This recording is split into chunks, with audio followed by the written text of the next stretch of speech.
Boa noite a todos.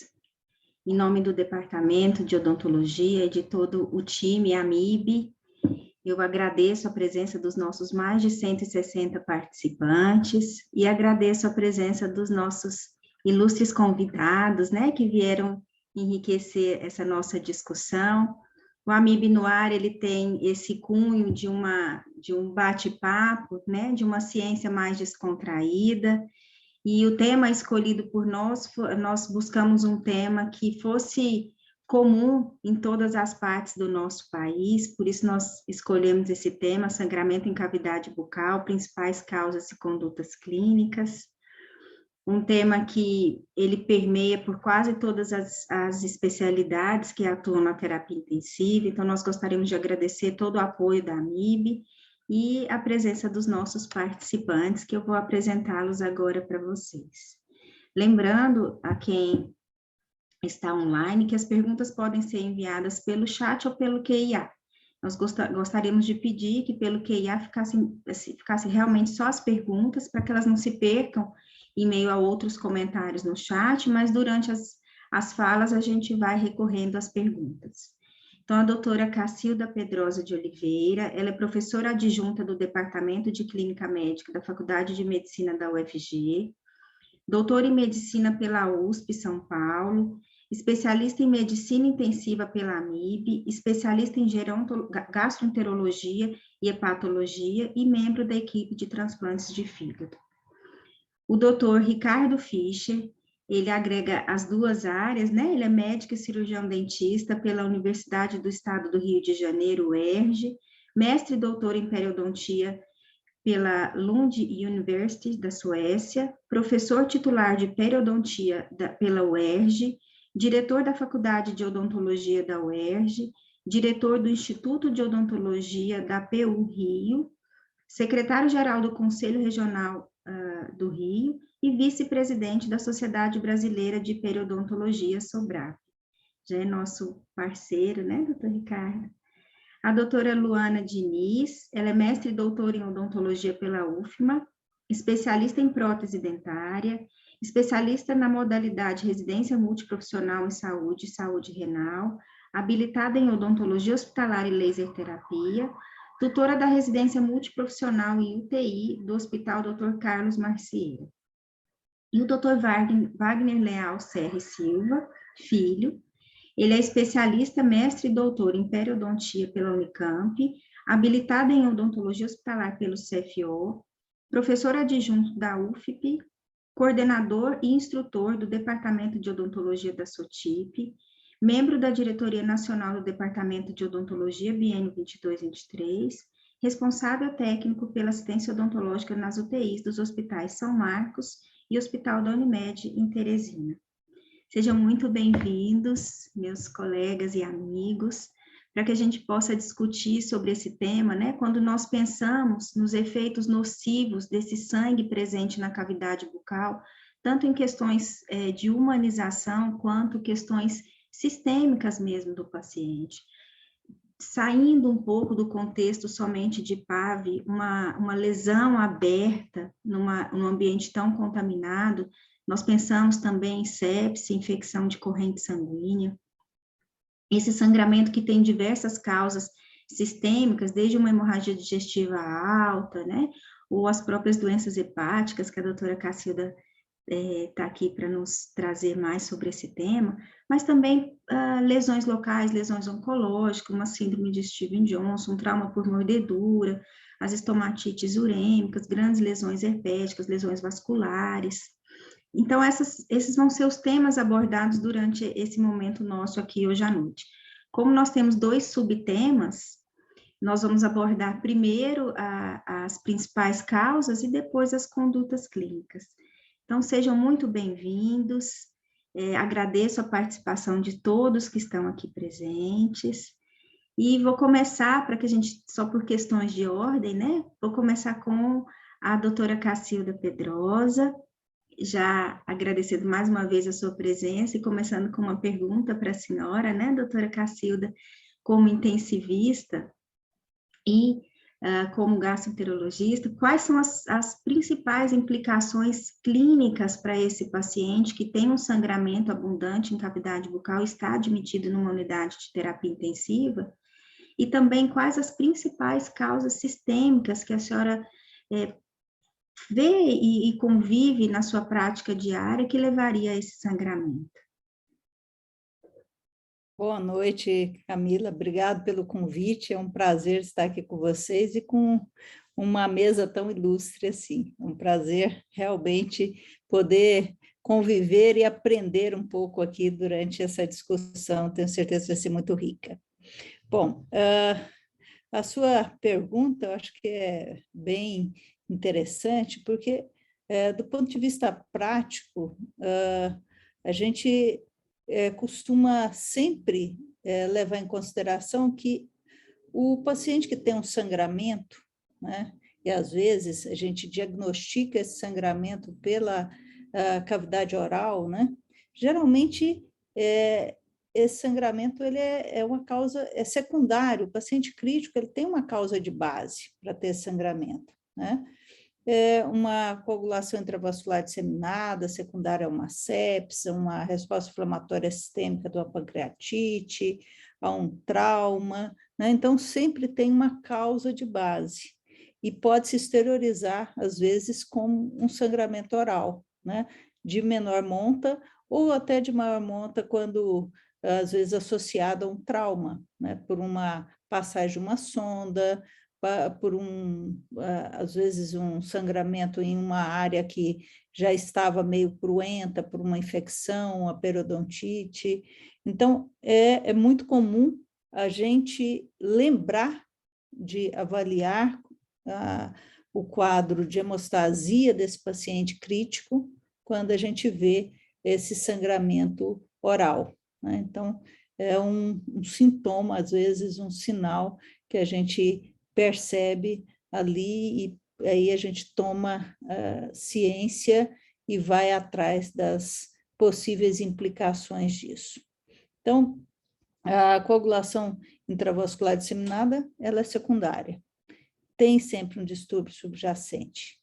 E o mais frequente é que haja uma alteração tanto procoagulante quanto anticoagulante e que vai resultar em diversas manifestações clínicas, que não está só na cavidade oral, que está na pele, que está em outras mucosas, né, e que pode, durante também um procedimento, levar a algum tipo de sangramento maior.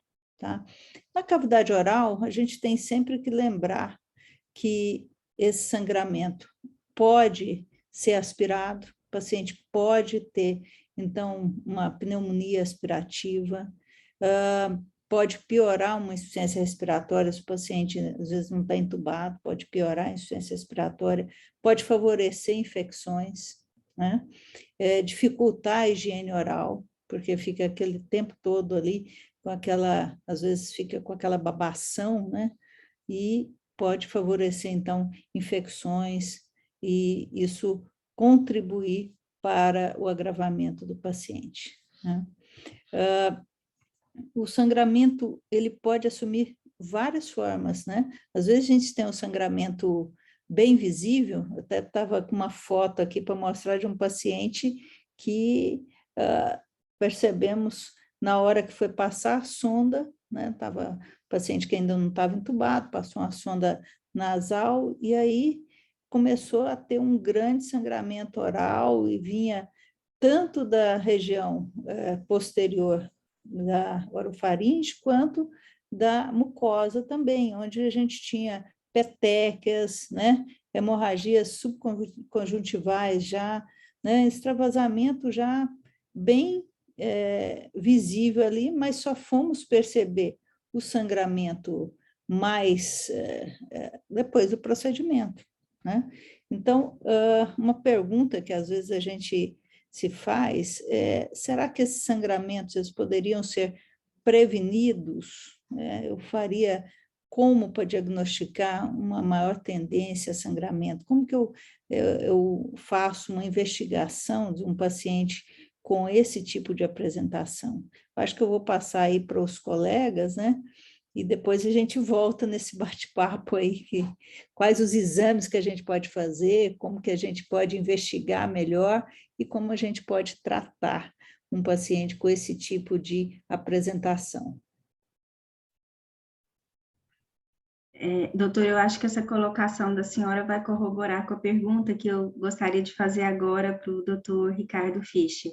Mas antes eu vou só falar que alguns colegas estão falando aqui uma anamnese, né? Mais completa desse paciente. Mas, doutor Ricardo, o que o senhor pode nos falar enquanto cirurgião dentista e enquanto médico também? É possível nós termos um sangramento na cavidade bucal de um paciente sem algum pré-rompimento de barreira, sem uma doença periodontal, sem uma lesão, sem alguma alteração nessa mucosa? Bem, boa noite a todos. Obrigado pelo convite, Camila. Um prazer estar aqui junto com Wagner, Cacilda, Luana. Wagner já conhecia anteriormente, quer dizer, prazer poder compartilhar com vocês essa discussão que realmente tem, acho que como a doutora Cacilda falou, vai ser, acho que todos nós aprendemos um pouco, né? Nós vamos aprender um pouco sobre essa situação. A doutora Cacilda estava falando umas situações mais drásticas, né? mais drásticas para nós, né? Óbvio, não para o seu dia a dia, provavelmente. Mas em relação à cavidade bucal, para você ter um sangramento ali, você tem que ter quando você fala em doenças da gengiva, né, que seriam a gengivite e as periodontites, você tem que ter um rompimento do epitélio. Você não tem a não ser que você tenha um trauma, mas aí é trauma. Alguma coisa, uma ferida, é uma coisa física bem objetiva. Mas fora isso, você tem que ter um conjuntivo exposto para poder ter sangramento. E uma coisa que tem que ficar muito clara, acho que a boca não foi feita para sangrar. Esquece, não estou nem falando da UTI. Estou falando no dia a dia. A boca não foi feita para sangrar. E a gente, nós dentistas, muitas vezes negligenciamos um pouco isso, né? Achamos que não, sangramento não tem nada demais. Não, nenhum compartimento do corpo foi feito para sangrar. Então, acho que isso aí a gente tem que deixar claro que qualquer sangramento na boca não é normal. Muito mais num paciente que está dentro de uma UTI. Então, tudo isso que a doutora Cacilda falou, acho que pode ser potencializado e piorado se eu tiver uma gengivite, uma periodontite, quer dizer, todo esse sangramento dessas causas mais basais, né, coagulação intravascular, disseminada, qualquer outra dessas doenças de base, elas podem ser agravadas por uma gengivite, por uma periodontite, porque aí você já tem um sangramento que, se você não tem todas as condições de estancar, parar esse sangramento, só vai piorar. Então, acho que a gengivite e a periodontite agravariam qualquer situação que acontecesse dentro do... A gente teve uma visita no Congresso da Sobrap agora em maio, nós tivemos um professor, Frank Scarapia, que é um professor que estuda muito a pneumonia nosocomial. E ele falou uma coisa que eu acho que é interessante. Ele acha que todo paciente que fosse ser internado, especialmente aqueles que pudessem ir para a UTI, tivesse a possibilidade de ir para a UTI, fazer um tratamento periodontal anterior. Antes de qualquer internação, qualquer paciente que fosse passar, é uma coisa, não tem um estudo específico sobre isso, mas ele acha que, pensando em pneumonia nosocomial especificamente, ele acha que todo paciente vai internar, passa pelo periodontista, faz uma avaliação periodontal e faz um tratamento, que é simples, né? Mas isso depois a gente conversa mais do tratamento, das condutas clínicas, né? Doutor, eu comungo com as suas ideias, né? E acrescento ainda esse paciente que tem um distúrbio salivar, a mucosa é extremamente ressecada e muito mais friável, né? Suscetível a qualquer quebra de barreira, às vezes numa simples aspiração, ou até na própria ato contínuo da higiene bucal, né? Já é o suficiente para uma quebra de barreira. A gente fala muito nessa questão de hidratar, inclusive, a região peribucal antes de abrir a cavidade bucal, porque só nesse processo já pode ocorrer um rompimento de barreira e a exteriorização desse sangramento. Então, seria uma coisa mais traumática, né? O processo de gengivite periodontite é um processo mais inflamatório, né? Que aí silencioso, pode agravar. às vezes, né, doutor? Hein? E às vezes silencioso, né? Exatamente, esse é o grande ponto, né? Ele é silencioso, são duas doenças silenciosas. Não dói, sangramento as pessoas não levam muito em consideração. Então, quer dizer, é silenciosa, exatamente. Esse é o ponto ruim. Obrigada.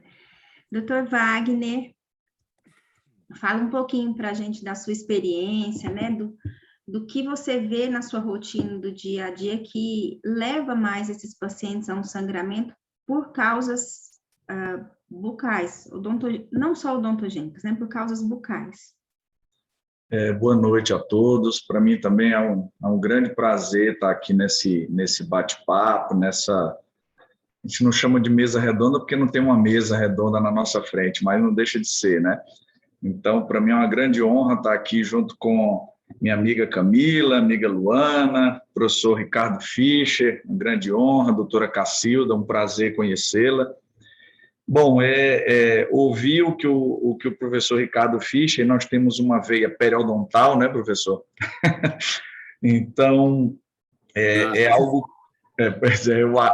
que eu sempre converso com os colegas, converso com os alunos, que o ideal, né, e vindo do professor Scanapieco, é sensacional, porque tem um peso maior, né? Se fosse possível a gente fazer um tratamento periodontal, né, de todos os pacientes que fossem internados em UTI, seria sensacional. A gente ia fazer manutenção da condição bucal, a gente ia fazer uma terapia periodontal de suporte, né, professor Fischer? Então, a gente ia fazer controle desses pacientes na UTI e não ficar tratando de forma invasiva focos de infecção que a gente poderia prevenir. É lógico que nós estamos falando de situações, vamos dizer assim, eletivas, né? Porque a internação de urgência, infelizmente, inviabiliza esse tratamento periodontal prévio, mas, se possível fosse, seria sensacional, né? Então, com relação à pergunta da Camila, a gente eu trabalho num hospital de câncer, né, que é basicamente um hospital oncológico, mas a gente atende muitos pacientes que vêm a ter sangramento bucal em decorrência de mordedura da língua, lábios e bochecha, né, muito sangramento no momento da intubação. Semana passada mesmo, eu fui chamado para avaliar um paciente na UTI. É um paciente que tinha muito sangramento, uma paciente idosa, e ela tinha uma laceração grande tanto na porção externa do lábio superior como interna, na mucosa. Então, eu precisei suturar, né, o lábio internamente e externamente para conter uma paciente obesa, uma paciente que foi feita uma intubação muito difícil. Então, a gente nem pode julgar, né, Foi por conta da intubação? Por conta da intubação, uma paciente que tinha uns restos radiculares, então deve ter sido muito traumática, que criou essa laceração. A gente nem pode culpar uma inabilidade do médico, não é isso, mas, né, pela própria dificuldade da técnica em muitos casos, e a gente sabe que tem a dificuldade, né? Então, lesão traumática, lesão no momento da intubação, sangramento por lesões de contato do próprio tubo orotraqueal, né? Laceração do lábio, quando o paciente usa aparelho ortodôntico, e aí vem aquilo que a Camila falou, né, o ressecamento das mucosas. Às vezes o paciente, a gente pesa muito o momento da remoção do aparelho ortodôntico, se é um paciente jovem, qual vai ser o tempo mais ou menos estimado de internação, às vezes a gente consegue, né, se é um pós-operatório, mas quando tem esse ressecamento, há uma adesão do lábio nos bractes ortodônticos, e aí, na própria manipulação da equipe, causa uma lesão e um sangramento abundante, né? Lesão traumática, eu já tive inúmeros casos, lesão traumática por uma prótese removível que está desadaptada, então ela faz um movimento de báscula e cria lesões na mucosa, né? Lesão traumática em dentes por meio de dentes presentes na cavidade bucal, que a própria anatomia lembra, como a gente usa na odontologia, né? Uma lâmina de faca. Então, eu já precisei também fazer, ao invés de extrair o dente da paciente, que era a indicação, mas era um paciente plaquetopênico, né? E a gente precisou fazer um desgaste e melhorar essa anatomia, né? Criando aí uma condição melhor dessa anatomia do dente para conviver com a mucosa sensível. Gengivite, periodontite em pacientes imunossuprimidos, oncológicos e as mucosites, né? É o que a gente vê de mais frequente na minha rotina, Camila e demais colegas, é o que a gente presencia mais. Tá bom? Na vigência da pandemia, a gente viveu muito isso, né, Wagner? Os sangramentos foram bem mais exacerbados, com infecções virais associadas, pacientes amplamente anticoagulados, né? E foi um grande desafio que a odontologia viveu na pandemia, controlar esse tipo de sangramento. Muito bom. Doutora Luana, traz para nós sua vivência com pacientes nefropatas, né? Quais são os dados laboratoriais que podem representar um ponto de atenção, pensando nessa questão que a doutora Cacilda falou de prevenirmos esses eventos, né? Quais os achados laboratoriais que poderiam representar um ponto de atenção para a odontologia diante de um possível sangramento, né, de difícil controle. Boa noite a todos. É um prazer e uma felicidade muito grande estar aqui nesse momento com professores aí, né, queridos professores. Então, assim, estou bem feliz de estar aqui participando. É um prazer, professora Cacilda, professor Ricardo, que eu não conhecia ainda, né, mesmo que virtualmente assim, né, e eu estou bem feliz, Camila e Wagner, nossos companheiros aqui de departamento. Bom, a Camila, né, falou dos parâmetros, e assim, quando a doutora Cacilda estava falando, assim, a gente vai né, traz para a gente o que nós vivenciamos diariamente nas UTIs, né? O paciente que tem um distúrbio de base, que faz aí por conta de uma patologia, por conta de alguma complicação, ele faz um distúrbio de coagulação, e aí por conta desse distúrbio de coagulação, ele pode ter esse sangramento oral. E assim, e às vezes aquela condição bucal que até então só iria sangrar se tivesse um estímulo, né, se tivesse ali um toque, até mesmo pacientes que têm gengivite, né, que a gente sabe que quando escova os dentes sangra, né, mas porque está tendo um toque ali, né, se não tiver o toque ela pode ficar ali, né, mas sempre que tiver algum contato pode ter um sangramento. Mas nesse paciente que tem um distúrbio de coagulação, dependendo do tanto que está, né, esse distúrbio, ele pode ter sangramento espontâneo, tá? Ele tem uma gengivite, ele tem uma periodontite, ele tem um rompimento de barreira, e mesmo que naquele momento ele não esteja sendo manipulado de alguma forma, ele pode ter um sangramento espontâneo, né? E aí, antes de entrar no nefropata, mas assim, o hepatopata, eu até acho até assim uma condição bem pior, né? A doutora Cacilda aí na visão dela, né? O hepatopata, assim, são os casos que a gente vê que são bem mais graves, né? Quando tem o distúrbio hepático, realmente você tem ali um comprometimento muito grande da coagulação, né? Exatamente por isso. E aí, realmente, esses sangramentos são bem mais exacerbados, né? E no paciente renal, a própria doença renal, né? Você já tem um distúrbio de coagulação ligado à doença renal, não é isso? E, além disso, muitos dos pacientes renais fazem uso de anticoagulantes, antiagregantes, né, porque tem as complicações cardíacas aí, atreladas também ao comprometimento renal. Então, a gente tem não só o comprometimento da doença em si, mas também o uso dessas outras medicações, que é a realidade também de muitos pacientes da UTI, né, o uso dessas medicações também, e não também a questão das doenças do comprometimento de base, né? E, assim, alguns parâmetros que nós utilizamos, assim, até para garantir ali que, se caso a gente vá fazer alguma intervenção, ou até mesmo, né, antes de avaliar, antes de ir para o leito do paciente, fazer a nossa avaliação, a gente já já conhece a história daquele paciente, a gente já viu ali o quadro clínico, já vimos os exames laboratoriais, e pelos exames laboratoriais, né, pelo coagulograma, a gente já meio que tem uma noção do que a gente vai encontrar, né? Então, por exemplo, se a gente tem um TAP aí abaixo de 60, é um paciente que tem um risco de sangramento, né? Um paciente que está sendo controlado com RNI, um RNI abaixo de 3, se for manipulado, né, pode ter um risco de sangramento, uma intervenção. Então, os parâmetros que normalmente a gente visualiza é o INR, o TAP, né, e o TP, e também o número de plaquetas. Só que o número de plaquetas, realmente, para fazer uma diferença, tem que estar bem baixo, né, tem que estar abaixo de 50 mil, né, isso se a gente for realmente fazer alguma intervenção. Então, assim, principalmente, né, claro que a gente precisa avaliar outros parâmetros, mas esses são parâmetros que, quando a gente já olha, a gente já tem uma noção, né, do que pode vir a acontecer com esse paciente, independente, né, se a gente vai intervir ou não, e mediante como está a sua condição bucal também. Obrigada, Luana.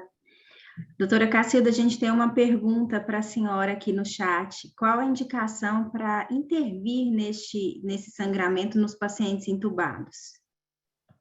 Bom, eu acho que uma das questões que nós temos que avaliar é como está a coagulação, a parte sistêmica desse paciente, né?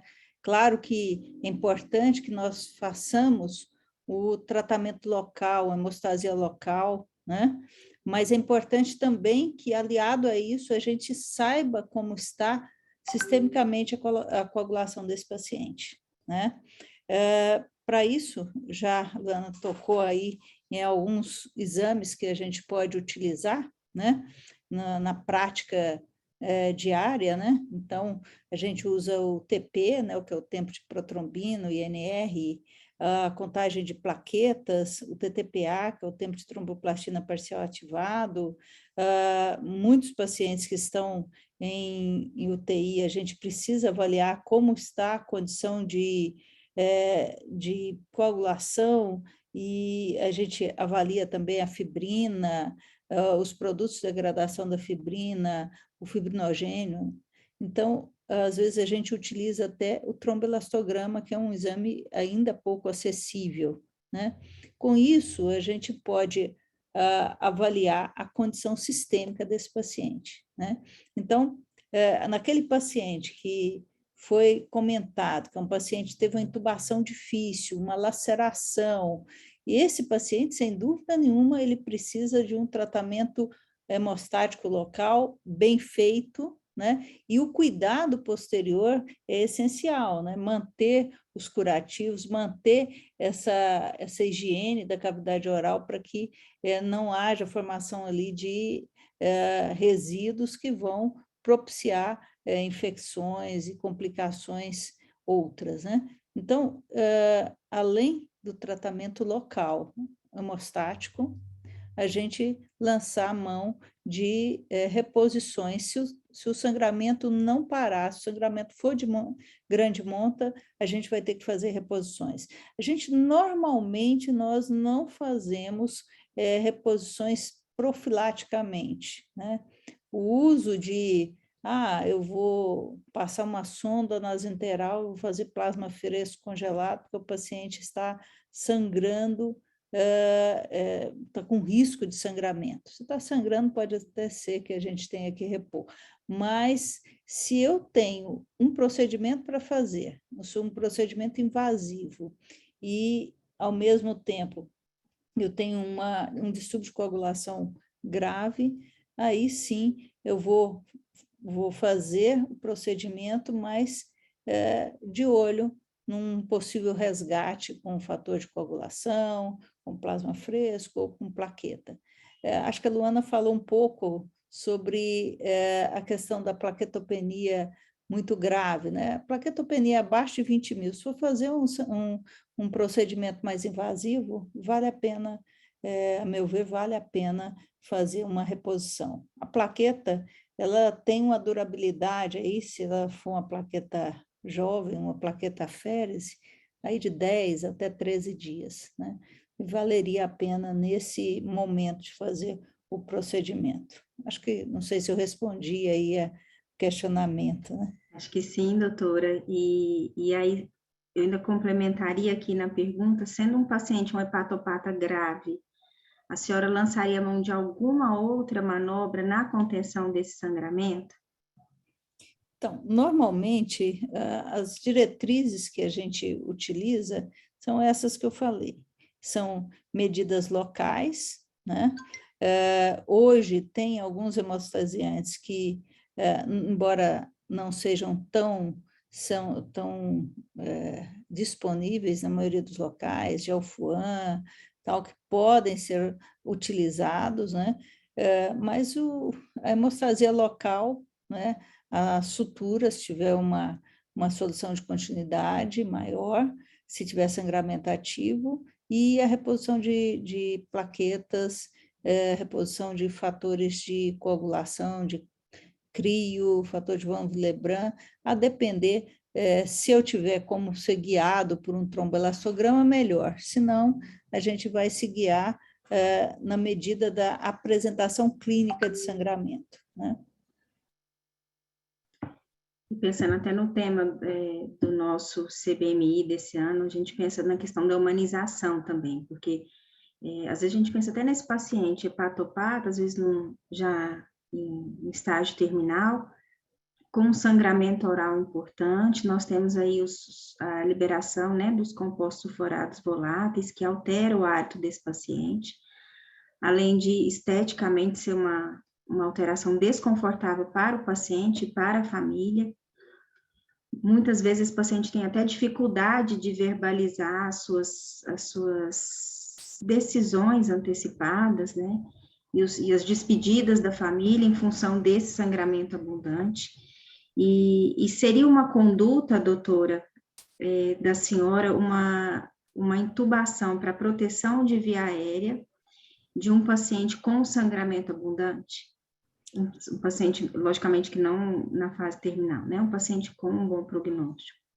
Sim, eu acho que paciente com rebaixamento do nível de consciência ou com sangramento que esteja ameaçando a via aérea, a patência dessa via aérea, ou levando ao risco de broncoaspiração, sim, é um paciente para ser entubado. Agora, você falou muito bem aí sobre a questão do paciente com doença hepática em fase avançada, que muitas vezes ele tem sangramentos e esse paciente não tem, a maioria das vezes, esse paciente não tem indicação de intubação por já ser um paciente terminal, né?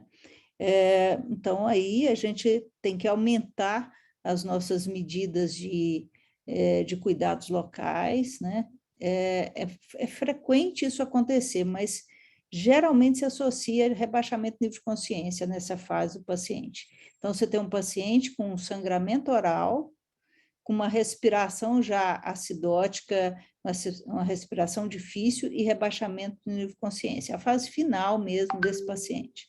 Se ele não for um paciente em fase terminal, se ele for um paciente que ainda tem alguma indicação de terapêuticas modificadoras da doença, do curso da doença, aí sim é um paciente para ser entubado, para ser protegido da via aérea, protegido de uma broncoaspiração, aí sim, né? Agora, se for um paciente em fase terminal, a gente teria que fazer cuidados mais repetidos, deixar esse paciente o mais seco possível, né? Não fazer grandes reposições volêmicas, porque isso aí vai aumentar o sangramento, porque aumenta a hipertensão portal. Então, deixar o paciente mais seco. Ah, mas ele vai piorar a função renal? Vai. Ele vai piorar a função renal porque ele está na fase final de vida, né? Porque é o que vai acabar acarretando a morte desse paciente, é justamente a piora da função renal, as infecções, os sangramentos. Agora, se ele não for um paciente em final de vida, você está completamente correta em proteger a via aérea desse paciente. Obrigada, doutora. Nós temos duas perguntas aqui. Uma, os pacientes com condições sistêmicas alteradas, né, pode favorecer o aparecimento de varizes esofágicas? Bom, Sim, acho que os Nossa Senhora, né? hepatopatas estão aqui ganhando espaço, né? Doutora, para Eu ver acho brilhar na que nossa mesa. é isso aí. Então, a doença hepática crônica, ela tem fases e a maioria desses pacientes, graças a Deus, estão na fase assintomática, né? Não tem sintoma nenhum da doença, às vezes uma alteração de plaqueta, que já não é mais normal, mas o paciente nem sabe que tem doença hepática crônica. São os diabéticos, os obesos, que estão vivendo a vidinha deles aí, né? Tomando sua cervejinha de final de semana e levando a vida normal. E esses pacientes, eles já podem ter uma doença hepática gordurosa com a apresentação de hipertensão portal. Então, às vezes não temos a clínica, o paciente é assintomático, mas já tem varizes de esôfago. E essas varizes de esôfago, quando que elas vão sangrar? Elas vão sangrar normalmente quando o gradiente de pressão ali na veia porta, ele ultrapassa 12 milímetros de mercúrio. Ah, mas como que eu vou saber isso? Então, eu vou saber isso através de um exame endoscópio, que eu vejo varizes de grosso calibre, varizes com manchas vermelhas, mas essas varizes, normalmente, elas se encontram no terço mais distal do esôfago, né? Raramente a gente tem varizes mais altas, pode acontecer, mas não é o comum. Comum é a gente ter do terço médio para baixo a presença de varizes, podendo até ter varizes gástricas, varizes e varizes hemorroidárias, varizes retais, né? Mas a gente não costuma ver varizes altas, né? Varizes no esôfago superior, nem varizes na região oral ou orofaringe. Mas essa cavidade oral desse paciente, por várias razões, vocês podem até comentar melhor do que eu, é uma cavidade oral muito comprometida, né? Pacientes comumente diabéticos ou etilistas, pacientes que têm uma dificuldade, às vezes na fase adiantada da doença, uma dificuldade cognitiva por encefalopatia hepática, pacientes com dificuldade, então, do autocuidado da boca, né? E pacientes que têm uma congestão maior, uma facilitação maior para o sangramento, né? Qualquer trauma. Então, é muito comum o paciente, acordou e está sangrando, doutora. Não, o que foi? Está sangrando, o travesseiro está cheio de sangue. Aí você avalia, não, é sangramento oral, sangramento gengival, por má condição da gengiva, associado à plaqueta baixa, às condições de coagulação ruim desse paciente com doença avançada, e ele tem esse sangramento de forma recorrente. E isso na UTI geralmente se mostra muito mais intenso, porque esse paciente na UTI, ele está completamente descompensado. Ele foi para a UTI porque está descompensado. E as alterações de coagulação são muito mais evidentes nesse paciente, né? E as outras comorbidades que ele tem fazem com que isso seja piorado, né? Então, é um paciente diabético, cirrótico, que vai para a UTI porque teve um sangramento digestivo por varizes de esôfago, né? Você vai submetê-lo a um tratamento vasoconstritor, a uma endoscopia digestiva alta, né? E muitas vezes esse paciente acaba tendo recorrência desse sangramento, acaba tendo a piora clínica e a gente acaba perdendo o paciente. Mas hoje, graças a Deus, essa perda diminuiu, né? Tem muito tratamento para ser feito. A grande questão é o paciente ser bem cuidado durante esse evento, que é um evento grave, que a mortalidade há 20 anos atrás era 30%, 40%, e hoje está em torno de 15%, no máximo 20%. Tem melhorado.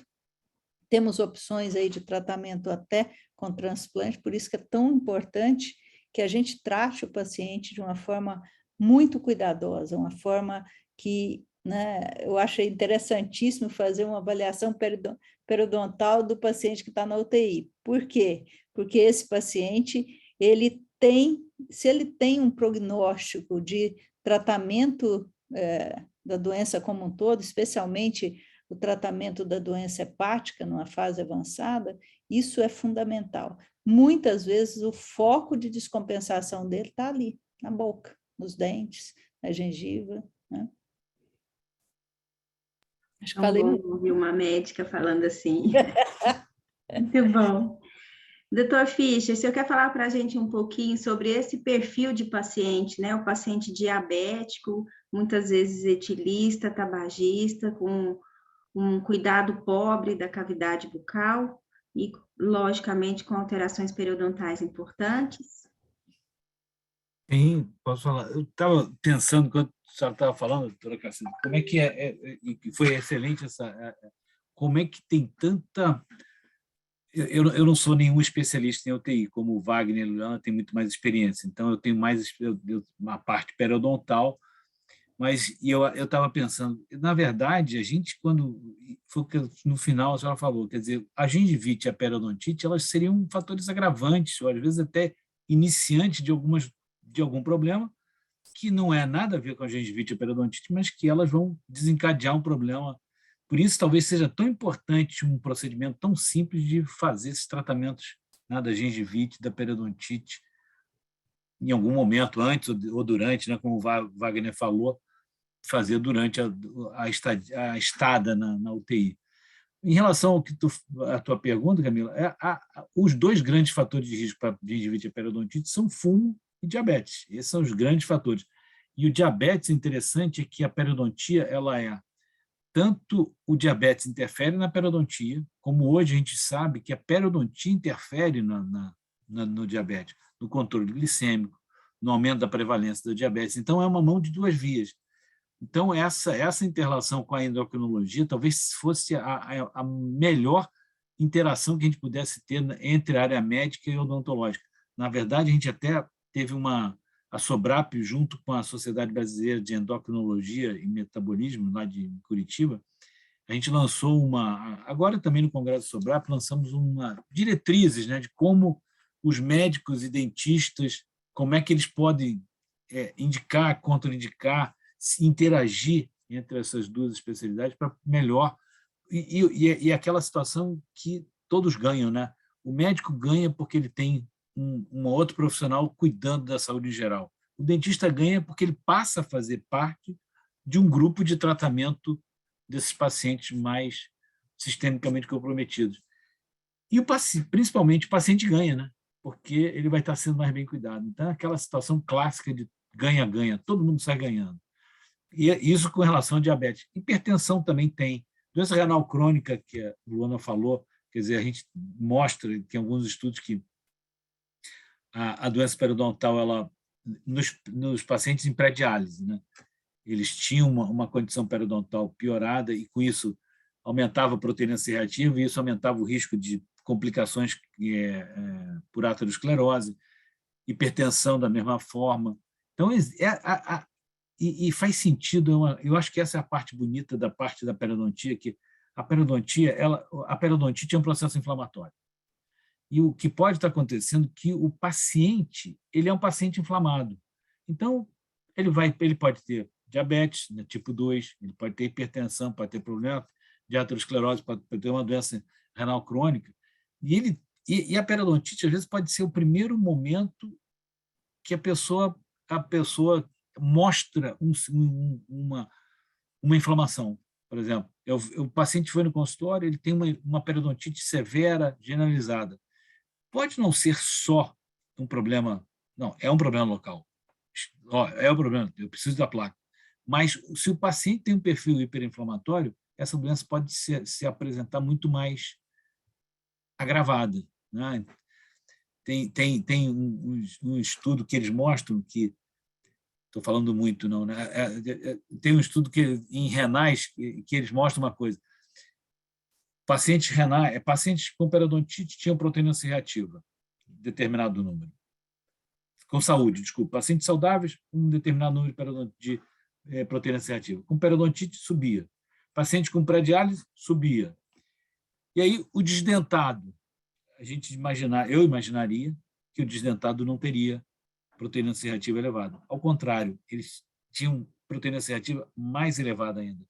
E uma possível explicação é que o paciente ele é inflamado. Então, ele perdeu os dentes porque era muito inflamado. E agora, mas o perfil dele continua sendo hiperinflamatório. Então, quando eu faço uma proteína C reativa depois que ele já é desdentado, vai continuar sendo, porque é o perfil inflamatório dele. Então, a periodontia realmente, ela hoje tem muitas interações com outras especialidades por um simples fato, é um processo inflamatório crônico. Ele sendo um processo inflamatório crônico, ele pode interferir em tudo, né? Renal crônico, como a Luana falou, hipertensão, aumenta o risco de infarto. Então, doença de Alzheimer mais recente, câncer coloretal. Então, tem várias implicações que a periodontia poderia ajudar. E eu acho que é um fator, como a doutora Cacilda falou, é um fator que poderia agravar uma situação que já é grave. Quer dizer, pode ser um fator desencadeante, e que eu acho que é a grande coisa, ele é simples de tratar, é muito fácil de tratar. Falei demais. Wagner? Não, Patrícia, tá ótimo. Então, eu até gostaria de ouvir você falar um pouco sobre a questão do paciente com implantes, né? Que acaba tendo um cuidado muito mais difícil, e esse paciente, às vezes, com doenças crônicas, como diabetes ou cirrose, se torna um problema sério, aquelas próteses que você não consegue limpar, e acaba que, durante o tratamento intensivo, a gente tem que chamar vocês para nos ajudar, né? Porque o que a gente vai fazer com aquela... O implante a gente na odontologia, né, teve uma época, uns 20 anos atrás, todo mundo dizia que não existia periimplantite. Não existia porque nunca tinham estudado direito, né? Então, hoje a gente sabe que existe uma prevalência aí de 30% a 40% dos pacientes que vão ter periimplantite, e que é um problema sério de tratar. Não tem muito estudo sobre isso, doutora Cacilda, em relação de como... Mas se a gente pensar num processo inflamatório, não tem estudo relacionando a periimplantite com repercussões sistêmicas, tá? Mas é um processo inflamatório também. Então, ele tem também, e com um agravante, ele é muito mais difícil de ser tratado. Periodontite a gente sabe tratar, periimplantite a gente não sabe tratar. Ele é uma tentativa e erro ainda. Acabou o Congresso do Europério agora, domingo, sábado, e a conclusão é essa: periimplantite ainda é um tratamento sem tratamento definitivo. Então, a gente tem que torcer para não ter. E aí, volto antes, a gente na odontologia hoje está tirando muito dente desnecessariamente para botar implante. Quer dizer, então temos que manter os nossos dentes, porque é muito mais fácil manter um dente do que manter um implante. E que a gente vê também na prática, são muitos pacientes evoluindo mal com, às vezes, uma prótese protocolo, por exemplo, né? Que a gente tem que lembrar que nossa população está envelhecendo com doenças neurológicas, né? E como é que você vai tirar essa prótese na UTI? Impossível. É impossível tirar essas próteses na UTI. Elas são aparafusadas, quer dizer, então e são 6 implantes às vezes. Pô, às vezes Wagner deve ter uma experiência talvez maior disso. Levar esse paciente para às vezes a gente precisa até de uma força-tarefa de levar esse paciente para um centro cirúrgico, fazer uma abordagem muito mais complexa, né? E às vezes a gente vê casos até do implante sair junto com a prótese e os pacientes evoluindo muito mal mesmo, em quadros sépticos, né? Vou até abrir para o Wagner fazer os comentários dele, mas muito bem lembrado, doutora Cacilda, nós estamos esquecendo dessa questão da periimplantite e da questão de que os pacientes estão evoluindo com condições neurológicas importantes, né? Quer comentar, Wagner? Eu estou achando fantástica essa discussão e quando a gente escuta, né, uma médica como a doutora Cacilda falando da importância, né, dos dentes, dos implantes, que a gente começa a se inchar um pouco mais, né, porque eu sou de uma formação de pós-graduação da medicina periodontal, eu adoro a medicina periodontal. A gente fala da síndrome metabólica e a correlação com as doenças periodontais, isso é fantástico, e é o que a gente está vendo, né? Na minha prática clínica, a gente vê isso na UTI. E a gente, vendo os pacientes, engraçado, professor Fischer, que hoje o que acontece? Os técnicos de enfermagem, os enfermeiros, eles me chamam e dizem, doutor, tem uma prótese que não sai, não. Quando a gente vai ver, é a prótese sobre implante, né? E acumula muito biofilme, resíduos de alimento, muita sujidade. E aí, como faz? E como é que você faz para limpar? Então, é uma grande dificuldade, né? É uma grande dificuldade. A gente tenta lançar mão dos artifícios normais, né? O uso de escova, às vezes escova interdental. Quando a gente percebe um foco de infecção, uma periimplantite, que pode ser um fator causador, é como a Camila disse, é uma força-tarefa. A gente tem que ir atrás do dentista, para o dentista dizer qual é o implante, para a gente procurar a chave para a remoção do implante, né? Então, ainda tem isso. Os implantes não são uma única, são vários. Então, aí a gente tem que descobrir quem foi o dentista. A família ter contato com esse dentista, que nem sempre tem. Mas, meu pai mora em outra cidade autossuficiente. É extremamente difícil, né? Extremamente difícil, porque a gente tem que fazer isso, né? Tem que ir atrás da família, a família tem que ir atrás do dentista, o dentista tem que lembrar qual foi o implante, tem que ter uma anotação muito bem feita na sua ficha, né? Descobrir o tipo de implante, a chave. Então, é dificílimo. E como o professor Fischer falou, é uma realidade. E a gente vê o crescimento da doença periimplantar, né, de uma forma absurda, porque o que está todo mundo fazendo é colocando implante, mas ninguém está tratando, ninguém está fazendo manutenção da saúde ao redor desses implantes. E um detalhe, se a gente está falando de romper barreiras, a região periimplantar, ela não tem uma importante barreira que o dente tem, né, professor? Que são as fibras conjuntivas que fazem essa primeira proteção. Então, ali é uma... Tem. Isso, não tem. O implante não tem, então é uma via de penetração do biofilme de uma forma muito mais fácil.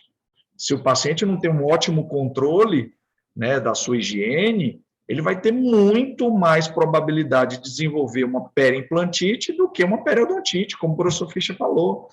Então, é um fator que a gente tem visto, né, uma gravidade maior. Tá? Então, realmente, é algo que a gente tem que ficar com as nossas antenas super ligadas para desenvolver protocolos, criar estratégias para manutenção da saúde desses implantes e dos dentes, né? Tem algumas perguntas aqui no chat, mas eu queria só aproveitar esse momento que a gente está falando com os dois periodontistas presentes. Vamos ter uma situação de um paciente que ele ou já está em sangramento ou tem um risco importante para. E é um paciente com uma doença periodontal. Vamos pensar no paciente que já está em sangramento. Esse controle supragengival seria já benéfico para o paciente ou nós teríamos que necessariamente, mesmo diante do sangramento, pensar em um controle subgengival? Acho que o Wagner tem mais experiência disso, né, Wagner? Mas eu não tenho experiência de local, mas eu imaginaria que sim. Uma raspagem supra já daria uma melhora do quadro infeccioso inflamatório infeccioso. Então, mas aí, Wagner, acho que você deve ter mais. Não, sem dúvida, eu concordo porque, assim, se a gente for pensar que a origem do problema, né, a origem da doença gengival e periodontal, ela começa supragengival, né, depois tem uma mudança toda das características bacterianas, né, e há uma migração dessas bactérias no sentido apical e tal. Então, se a gente já faz um controle supra, a gente já consegue, sim, ter uma ótima melhora desse aspecto, né? Porque, em muitas situações, a raspagem subgengival no paciente internado, no paciente sistemicamente comprometido, é muito invasivo, né? Se o paciente que não está internado, e ele tem uma imunidade boa, né, tem a sua parte hemodinâmica controlada, a gente vê muito sangramento, né? Então, imagine o paciente debilitado, com a sua imunidade baixa, com as suas alterações e discrasias sanguíneas e alterações hematológicas, a gente vai ter muito mais sangramento. Então, é um processo bem invasivo, que pode resultar em bacteremias, né, em processos muito mais exacerbados. Então, a descontaminação supragengival já tem um resultado muito bom no controle dos sangramentos. E aí, talvez, voltaria a falar o que o Scarnapieco sugeriu, porque seria tão simples fazer essa instrumentação subgengival, supra e subgengival, anterior à internação, para depois, dentro do UTI, fazer só a supra. Perfeito. Facilitava a vida de todo mundo. Tem uns trabalhos, até desculpa te interromper, Camila, mas tem uns trabalhos que mostram que o paciente admitido com uma condição bucal controlada, ele reduz muito os riscos de ter PAV, por exemplo. Então, se esse paciente ele entra com uma condição bucal muito boa e consegue manter esse padrão de controle de biofilme, de saúde bucal até o 5º dia, por exemplo, que talvez seja o período mais crítico, né? Não é o tema da nossa reunião aqui, mas já puxando um pouco, a gente consegue controlar a pneumonia associada à ventilação mecânica, só tendo um controle adequado do biofilme, né? Só tendo uma condição bucal melhor. Então, se a gente pensar em gengivite e periodontite como um gatilho para uma complicação desses quadros graves, fazer esse tratamento periodontal prévio seria fantástico, né? É um sonho. Um sonho de consumo. É um sonho, sem dúvida. E aproveitando as coisas boas que a pandemia trouxe, que não foram só coisas ruins, né? Os estudos que mostraram também que a doença periodontal favorece a pneumonia não só pela broncoaspiração, mas aquele patógeno pode migrar para o pulmão via corrente sanguínea, né? Via tecido vascular do periodonto. Então, eu vou para o chat, senão acho que o povo vai me bombardear.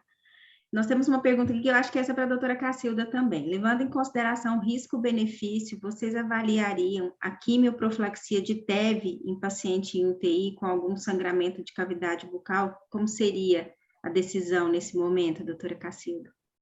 Bom, eu acho que tem que levar em consideração como está a coagulação desse paciente, se possível, né? Em poucos lugares no Brasil a gente tem, então, elastografia, né? O risco de trombose que esse paciente tem, nós podemos utilizar métodos não químicos, né? Não heparina, não... então, a gente acho que levaria em consideração isso e o quanto que está tendo sangramento oral, se esse sangramento é controlável, né? Porque esse paciente, muitas das vezes, ele tem um desbalanço da hemostasia versus a parte de trombose, né? Então, o paciente tanto trombosa quanto faz distúrbios de coagulação e faz sangramento. Então, é um paciente que tem que ser avaliado e sobrepesado muito. A gente tem essa dúvida sempre com o paciente, por exemplo, hepatopata, né? Que ele tem plaquetas baixas, RNI alargado e, ao mesmo tempo, ele faz uma trombose de porta. E isso acaba levando a um comprometimento do tratamento futuro dele, que seria o transplante. Então, como tratar esse paciente? Anticoagula? O que normalmente nós fazemos primeiro vamos lá, olhamos se tem varizes com risco de sangramento, varizes grossas ou varizes com manchas vermelhas, e tratamos essas varizes profilaticamente. Fazemos uma avaliação oral, né, avaliação dentária nesse paciente, principalmente se ele tem sinais de mau cuidado, né, o que não é infrequente, né, o paciente ter...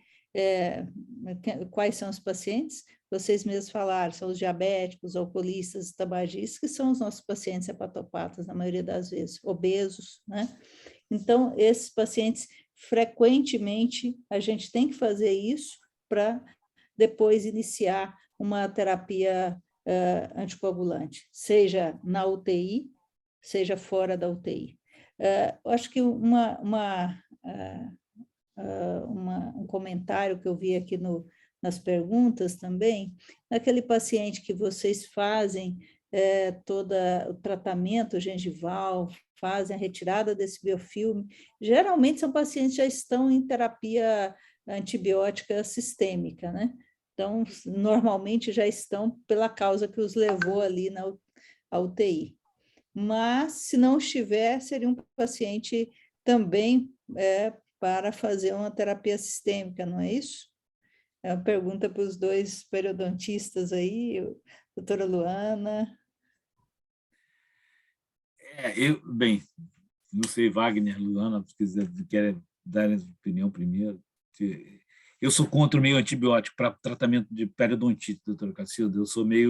Eu acho que o melhor antibiótico é a cureta, é o tratamento, é a instrumentação, mas Eu acho que não há necessidade, não sei, talvez condições específicas no paciente de UTI pode ser uma coisa diferente, mas num tratamento periodontal de rotina, normalmente, fora, eu não usaria antibiótico nunca, mesmo sendo diabético, mesmo qualquer outra coisa. Todos os tratamentos que a gente fez sempre foi sem antibiótico e sempre funcionou. Lógico que dentro da UTI são outras situações que podem necessitar, mas aí eu acho que Luana e Wagner poderiam opinar mais sobre o uso dentro de uma UTI. Fora da UTI, eu diria que não precisa. Para raspagem supra, né, a gente realmente não vê dentro da UTI essa necessidade, né, de fazer essa cobertura para uma raspagem supra. Agora, se for feita uma raspagem sub, né, e aí for também algum tipo de cirurgia, aí a gente precisa, assim, ver como é que está a cobertura desse paciente, pelo fato de que, durante a internação, esse paciente ele é colonizado por patógenos ali respiratórios. E a gente sabe que quando abre, assim, quando a gente faz esse procedimento, que é um procedimento invasivo, então você tem, durante o procedimento, né, ocorrência de bacteremias, apesar de que o paciente com uma periodontite, né, ele já tem ali, né, constantemente bacteremias, né, professor? Mas aí, de fato, a gente abre uma porta maior, vamos dizer assim, né? E aí, normalmente, a gente já verifica se esse paciente está em cobertura antibiótica e que cobertura é essa também, né?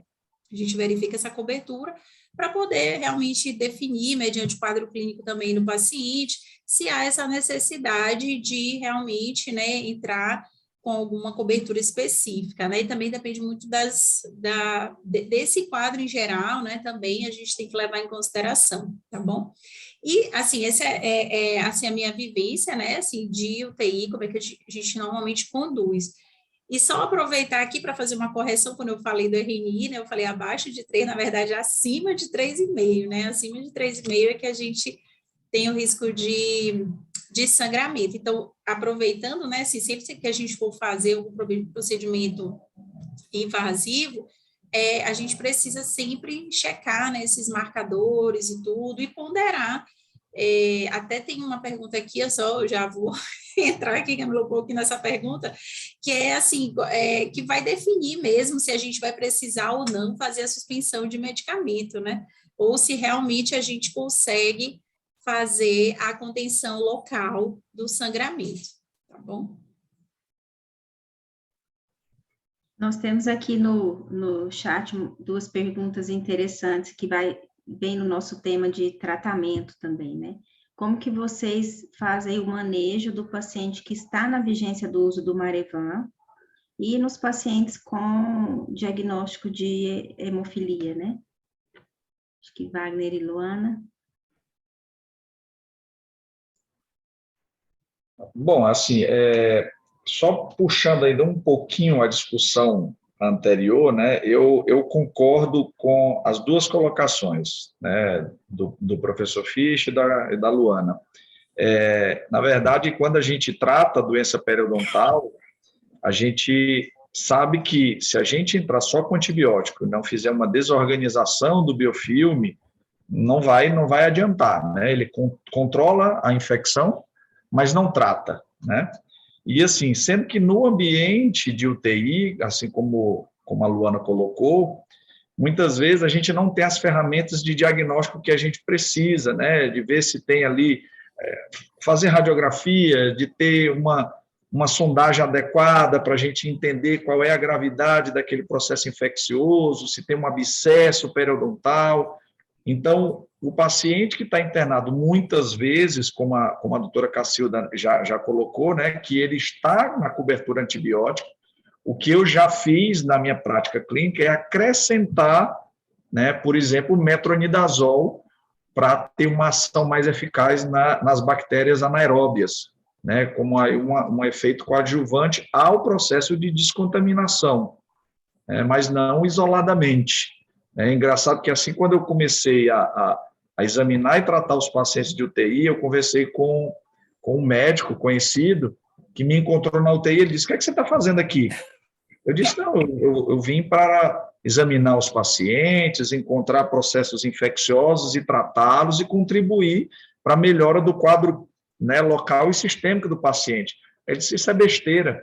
A gente entra com polimixina, a gente entra com um monte de antibiótico de largo espectro e mata tudo. Mata tudo. Aí eu disse, você está enganado. Aí conversei com ele e aí, aos poucos, esse conceito foi mudando, né? Então, assim, a gente precisa, por isso que a gente precisa mostrar para os nossos colegas, para os nossos alunos, a importância da capacitação e do conhecimento, para que a gente possa mostrar as ferramentas que a gente tem e o conteúdo teórico que tem por trás disso, né? Então, isso é um ponto. Com relação ao tratamento de pacientes, eu não sei se eu me lembro agora, Camila, hemofílicos e na vigência do Marevan, ou de qualquer outro anticoagulante. Eu tenho sempre um cuidado de discutir bem com a equipe médica que me dá o suporte, né? Para entender qual é o real benefício, né, de uma intervenção mais invasiva, ou se a gente fica ali nos bastidores contendo um processo inflamatório, um sangramento ativo, e muitas vezes, né, são pacientes graves, são pacientes com muita alteração, com plaquetas baixas, então a gente faz um controle, né, com contenção, né, com o uso de algumas medicações, por exemplo, eu tenho um caso que eu acabei tratando usando o Exogel, né? O Exogel que tem uma ação do ácido transamínico, né? Então, na verdade, a gente tenta controlar esse processo de sangramento ativo, né? Evitando procedimentos mais invasivos, como, por exemplo, um tratamento periodontal em um paciente hemofílico. Seria um tratamento que iria causar um processo muito mais danoso. Então, eu sempre fico com essa discussão com a minha equipe, né? Até que ponto vale a pena? A gente pesa muito a conduta com relação àquele quadro grave do paciente. Camila, só acrescentar aqui que eu vi essa pergunta aí também do Marevan, né? Assim, o que a gente observa, assim, muito desses pacientes que fazem uso desses medicamentos, muitas das vezes não é nem uma alteração na quantidade de plaquetas, mas na qualidade mesmo dessas plaquetas, né? Então, assim, às vezes você tem paciente com 200 mil de plaquetas, né? E você vai ver a qualidade delas, o coagulograma, você vai ver um TAP de 30%, né? Um TP alto, né? E aí, sim, apesar dele ter, né, uma quantidade boa, assim, excelente de plaquetas, mas a qualidade, você vai ter trabalho, você pode até não conseguir realmente, né, fazer aquela contenção como você gostaria. Então, de fato, a gente precisa estar atento a esses parâmetros do coagulograma, tá? Parâmetros do coagulograma, o que a literatura já traz para a gente, claro, mas importantíssima essa colocação do Wagner de discutir, porque, assim, vai ter situações em que a gente sabe que aquele coagulograma não permite, de fato, a nossa intervenção para que a gente consiga controlar localmente, né? Assim, olha, com esse coagulograma aqui, eu não vou conseguir, né, controlar ali localmente aquele sangramento, ou eu vou ter realmente, né, um trabalho muito grande, o paciente pode perder, né, muito sangue durante ali o procedimento e até complicar o quadro dele. Então, vai ter situações que a gente não vai realmente conseguir intervir naquele coagulograma e a equipe médica vai poder aí, né, realizar algumas condutas para que a gente consiga até fazer a nossa intervenção. E aí, não se gosta muito de falar de suspensão de medicamento, né, até porque a gente sabe do risco da suspensão desses medicamentos.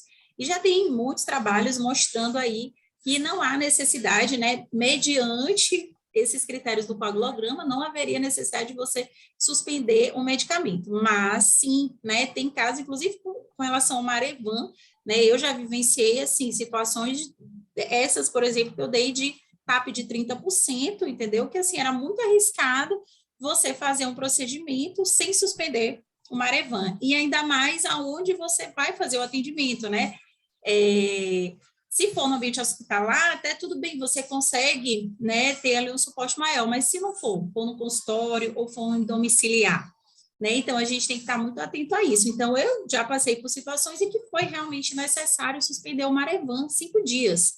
E assim, com 5 dias é o suficiente para você ter os parâmetros mínimos que a gente precisa. Ele não vai voltar para o parâmetro ideal, né? Ele não vai estar lá com TAP de 100%, claro, mas ele vai estar com um TAP mínimo, né? Um TP mínimo, que você consiga realmente controlar tranquilamente aquele sangramento durante o seu procedimento, entendeu? Então, assim, eu acho que é importante a gente estar atento a esses parâmetros, a gente discutir com a equipe, está aberto realmente, quando for necessário ou não, né? E o momento também dessa intervenção.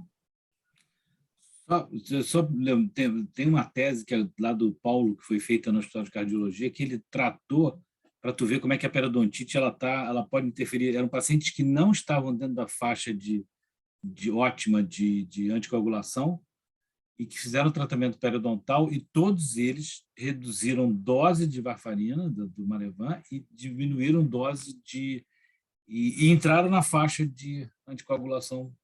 Então, quer dizer, só o tratamento periodontal. Só o tratamento colaborando com tudo, né, doutor? Exatamente. E é muito interessante isso. A gente tem diversos medicamentos à mão também, né? Um gelfuan, um transamin, um subgalactato. Só que a gente não pode esquecer também que esses sangramentos de cavidade bucal é tempo, né, gente? Tempo e compressão. Porque nós temos aí associado ao uso do Marevan, às vezes um paciente que está num quadro urêmico, um paciente que tem alguma outra descompensação sistêmica, né, que não, às vezes a gente foca muito na medicação, o paciente às vezes está em uso de Marevan, mas está com RNI suficiente, né, a questão é que esse paciente traz um pacote ali de outras comorbidades atrás dele, e até falando nessa questão do paciente urêmico, nós temos aqui no chat uma pergunta, como vocês manejam as úlceras urêmicas nos pacientes com alterações renais graves, úlcera mais sangramento moderado a severo? Acho que doutora Luana. Falou de renal, né, Camila? Então, assim, aí a gente tem a questão que a gente precisa, a primeira coisa, né, controlar esse sangramento. E aí, nesse caso, o controle local, né? Então, a gente costuma, como as lesões urêmicas são lesões abertas, né? Porque quando você tem um sangramento pós-isodontia, aí você pode, né, utilizar ali uma esponja, fazer uma massinha de transamin e suturar. Mas em lesões em mucosa, essa contenção, ela fica até um pouco mais difícil, né? Então, a gente precisa ter as duas ações, né? Tanto a compressão mesmo, local com a gase, e para isso a gente inclui o medicamento nessa gase, né? Então, por exemplo, a gente pode usar o ácido tranexâmico, né? Então, você embebe a gase com ácido tranexâmico e comprime lá na região do sangramento, tá? Porque aí você tem as duas ações, né? A ação da compressão mais a ação do medicamento. E aí, conseguiu conter ali aquele sangramento, aí você tem que entrar com uma medida terapêutica, né? Porque não basta só entrar com o controle de sangramento, tem que fazer a terapia, que aí, no caso, se de fato for uma estomatite urímica, né, a gente tem opções de tratamento. Então, você pode fazer um laser, você pode entrar com uma medicação tópica, né, para ajudar aí até na cicatrização dessa lesão e evitar outros episódios de sangramento, tá certo? E o que eu observo às vezes é que, assim, não, né, às vezes eu observo situações de que tem um sangramento na cavidade oral, e as pessoas fazem meio que vamos dizer, uma aplicação do medicamento, ou tenta comprimir com a gase, mas sem identificar, de fato, o local do sangramento, né? Então, é muito importante que a gente identifique, de fato, qual é o foco do sangramento, para que essa intervenção seja, de fato, efetiva, né? Porque, senão, aí você fala assim, mas não adiantou, mas será que, de fato, foi feito no foco de sangramento? Então, é outra coisa que a gente tem que ficar atento. Tá certo? Respondi, Camila? Sim. Wagner, tanto o Dr. Wagner quanto o Dr. Fischer, nós temos uma pergunta aqui interessante. Se esse paciente ele não pôde receber de forma profilática o tratamento periodontal, em qual momento da internação seria elegido para esse tratamento? Eu tenho a resposta melhor, Wagner. Eu tenho assim, ó, na primeira oportunidade possível. Assim que for detectado a necessidade, pode ser feito e deve ser feito, né? Pelas razões que a gente já conversou aqui, né? A gente tentar controlar essa carga bacteriana, diminuir o fator local causador desses processos inflamatórios infecciosos. Então, assim que possível. Seria a minha resposta no bate-pronto aqui. Eu acho que o quanto antes melhor, né? Quer dizer, internou, examinou, o dentista examinou, viu que tem algum problema, trata, né? Por que vai ficar esperando? Com uma ressalva só, né, professor Fischer? Ter o cuidado nos procedimentos com necessidade mais invasiva, né? Discutir aí com a equipe médica a possibilidade, né? Senão a gente vai abordando primeiro uma descontaminação supragengival e, no melhor momento, intervir com a descontaminação sub, tratamento periodontal completo. Perfeito. Puxando um pouquinho o gancho da laser terapia, que a Luana falou na resposta anterior, eu acho que é muito importante também nós lembrarmos dessa neoangiogênese que o laser favorece, né? Então, as estomatites urêmicas são lesões, na sua grande maioria, abertas, e que a gente pode pensar aí numa terapia de descontaminação fotodinâmica de início, né? Até para tentar realmente controlar esse sangramento e não promover um novo sangramento em função dessa formação vascular.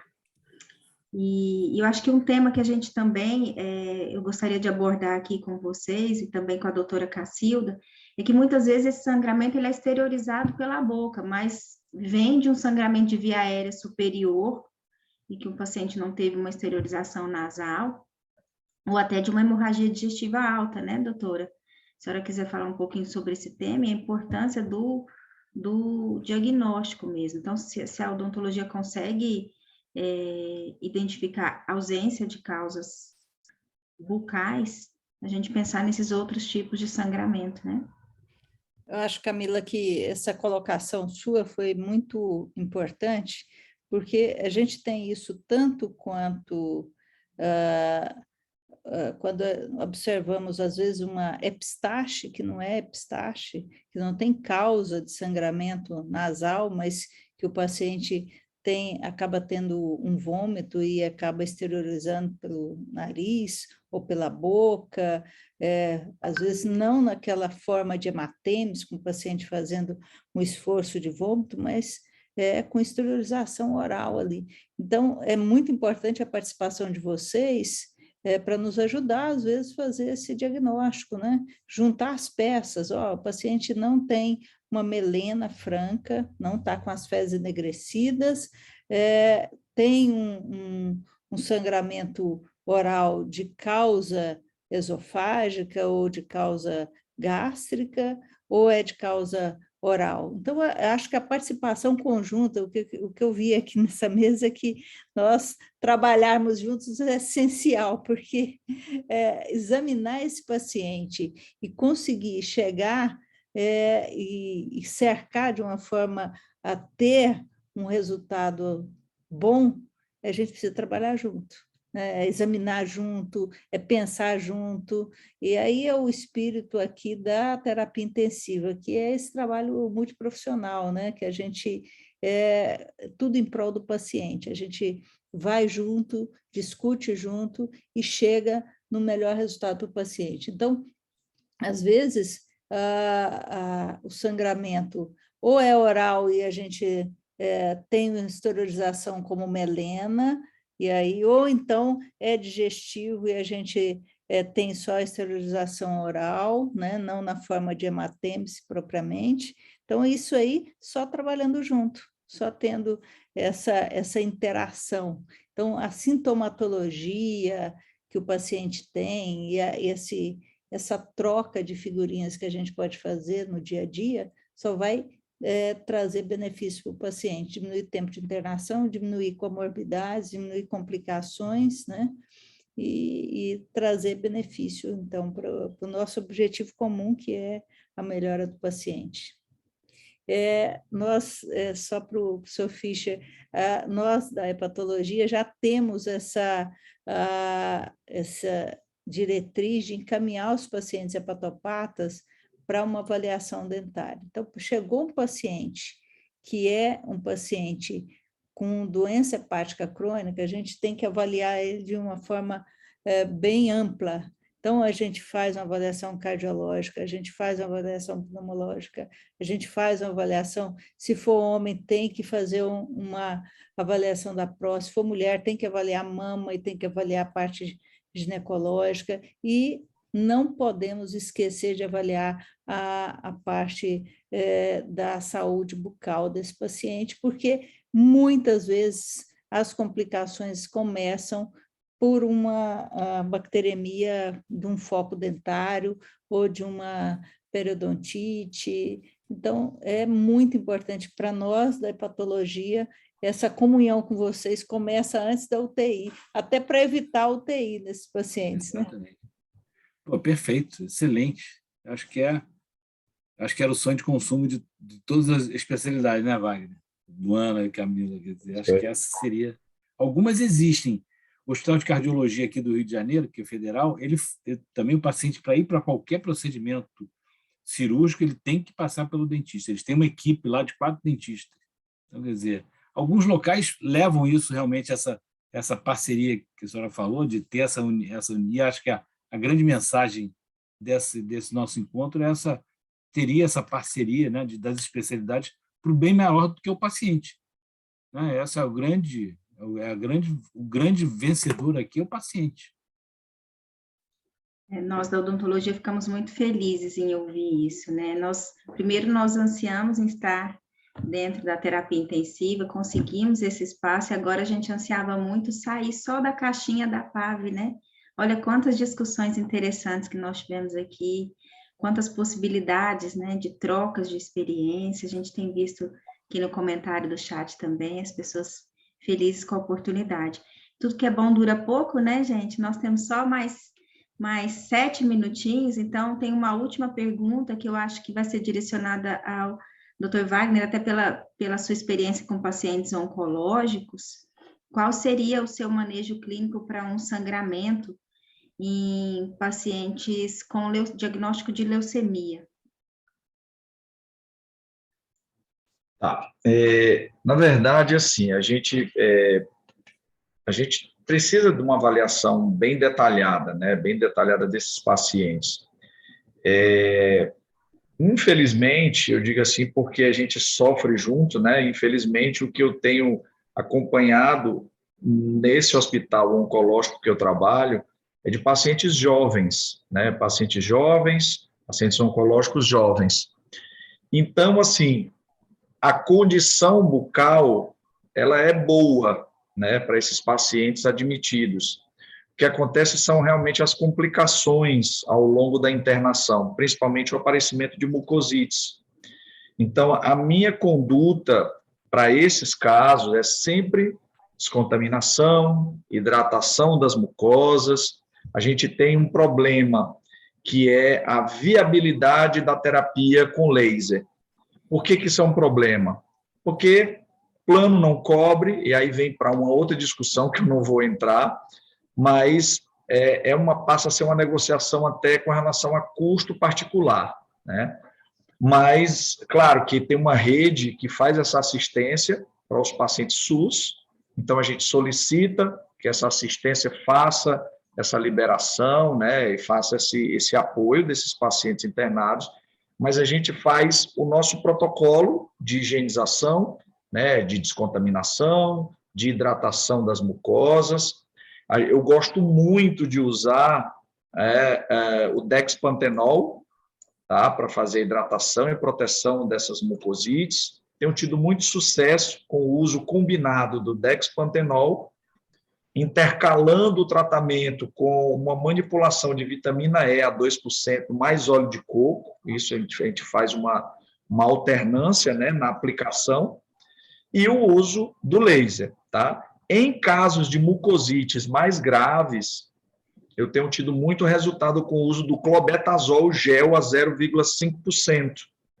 Claro que isso é um fator a mais, então é usar a descontaminação, nosso protocolo de higiene, né, que já é que para quem quiser tem no nosso POP, isso a gente segue bem, porque tem uma resposta muito positiva, e associada a isso essa prescrição, né, dessa alternância do uso do dexpantenol, vitamina E a 2%, mais óleo de coco como base, né, a família manipula, e a gente faz uma aplicação durante todo o tempo, até a completa cicatrização dessas lesões, uso do laser, né, e como eu disse, só reforçando o uso, em casos de mucosite grave, do clobetasol gel a 0,5%, também manipulado.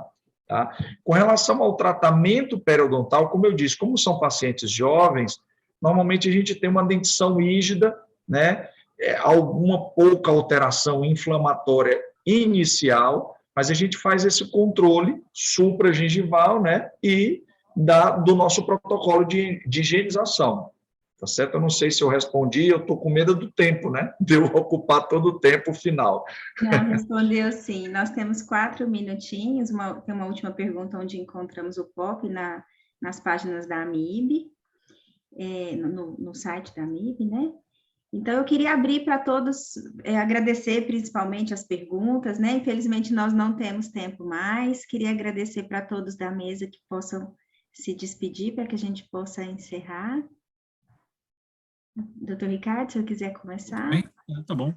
Bem, agradecer a sua participação, acho que foi muito enriquecedora. Eu aprendi muita, porque a minha experiência eu tenho muito pequena, mas a gente vai aprendendo com a experiência de vocês, de vocês três. Agradecer muito as perguntas que também ajudaram. E obrigado também pela condução, Camila, pela segura condução. Então, boa noite a todos. Obrigada, doutor. Doutora Cacilda. Bom, gostaria de agradecer a você, Camila, pelo convite, a Sotiego, e especialmente aos colegas aqui com quem aprendi muito hoje, Luana, o senhor Ricardo, o senhor Wagner, todos vocês que me ensinaram aqui, e eu espero que nós possamos conviver mais, médicos e dentistas, aí para tratar e conseguir o melhor objetivo, que é tratar o nosso paciente com dignidade, com respeito, né? E conseguindo o melhor, que é tirá-lo da UTI, melhorar as condições de saúde, né? Então, muito obrigado aí pelo aprendizado hoje. Obrigada, doutora Cacilda. Doutora Luana. Eu quero agradecer a doutora Camila, a AMIB, pelo convite. Eu fiquei muito feliz mesmo de estar nessa discussão, aprendi demais. Fiquei, assim, muito feliz com as falas também, né, de todos. E só agradecer mesmo que a gente tenha outras oportunidades. Um beijo a todos que participaram. Até breve, né, Camila? Doutor Wagner.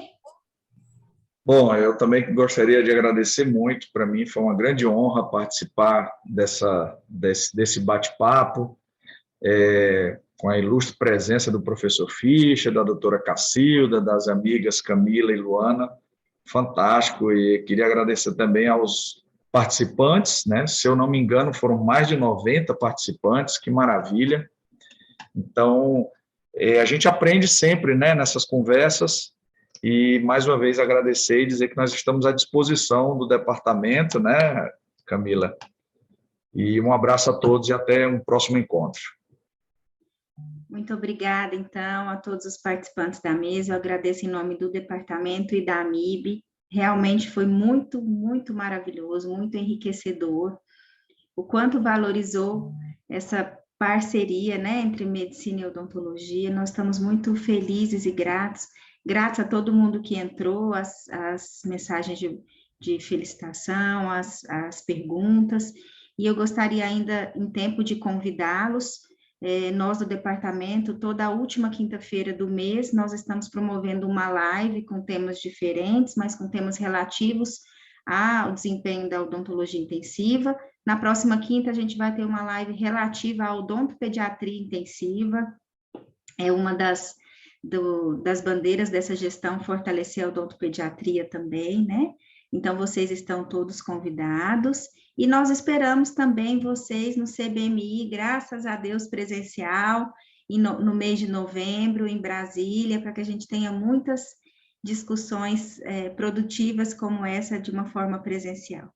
Então, eu encerro esse AMIB no ar, com muita gratidão pela participação de todos, que tenhamos todos uma excelente noite e uma em breve, nova oportunidade de estarmos juntos.